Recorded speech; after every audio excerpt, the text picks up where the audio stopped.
पुणे शहर विभागातील वैष्णवी हगवण्याचे प्रकरण रुपालीताई, त्या प्रकरणाचं काय झालं? त्या नराधम भडव्याला सजा मिळाली का? आणि वैष्णवी हगवणेला न्याय मिळाला का? या गोष्टीचा अपडेट रुपालीताई चाकणकर तुम्ही जनतेला द्यावा. बीड विभागातील डॉक्टर संपदा मुंडे यांनी आत्महत्या केली आहे. खरंच त्या डॉक्टर महिलांनी आत्महत्या केली आहे का? किंबहुना कट कारस्थान करून तिची हत्या तर झाली नाही ना? असे बरेच प्रश्न काळाच्या पडद्याच्या मागे आहेत. परंतु महिलावर होणारे अन्याय अत्याचाराचे रहस्य हे पडद्याच्याच मागं राहून गेलं आहे. महिलावर होणारे अन्याय अत्याचार कमी कधी होणार आहेत का?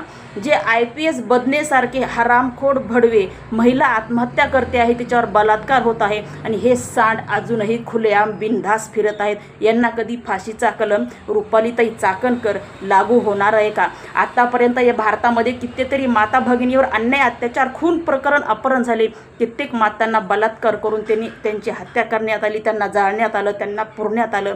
कित्येक महिलांनी आत्महत्या केली. पण किती महिला या मातीमध्ये जखम झाल्या, पण एकाही महिलाला आतापर्यंत न्याय मिळाला नाही. आणि महिलांना फसवत महिलांचे बलात्कार करत फिरणारे मोकार सांडांना कधीही फाशीचा कलम आणि नियम लागू होणार का नाही? जे महिलावर अन्याय अत्याचार होत आहे, महिलांचं प्रकरणच रुपालीताई तुम्ही हाताळत आहात.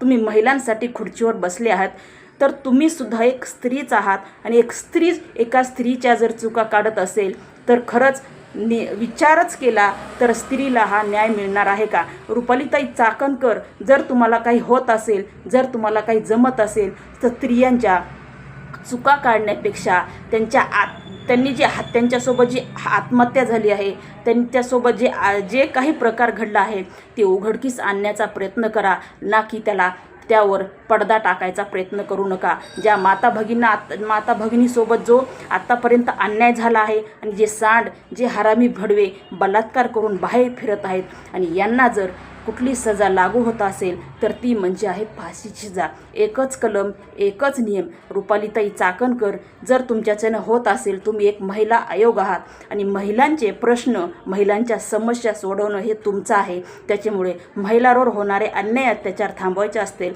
महिलाचं रक्षक आणि महिलाचं कुंपण जर करायचं असेल, तर रुपालीताई चाकणकर या महिलांना न्याय मिळण्यासाठी तुम्ही त्यांना फाशीचा कलम आणि नियम अंमलात आणा. तरच हे प्रकरण कुठेतरी थांबेल, किंवा तुम्ही या महिलांच्या चुका काढत बसू नका. मग ती महिला आयोग जी पदाधिकारी असतील, रुपालीताई चाकणकर असतील, पंतप्रधान असतील, उपपंतप्रधान असतील, शिंदे असतील, कोणीही असो, जर तुम्हाला अन्याय अत्याचार मिटवणं होतच नसेल तर मला नाही वाटत